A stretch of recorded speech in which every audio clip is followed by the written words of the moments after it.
మంత్రాల పకిరు చెప్పే మాయ మంత్రం కథ కదే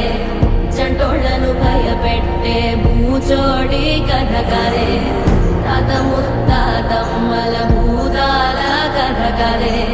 విక్రమాదిత్యుడు చెప్పిన వేదాళుడి కథ కదే దీపము నుండి దెయ్యం వచ్చే అల్లావుద్దీన్ కథ కదే ఇది ముడత చర్మం ముసలి చెప్పే కథ లాంటి నిజమే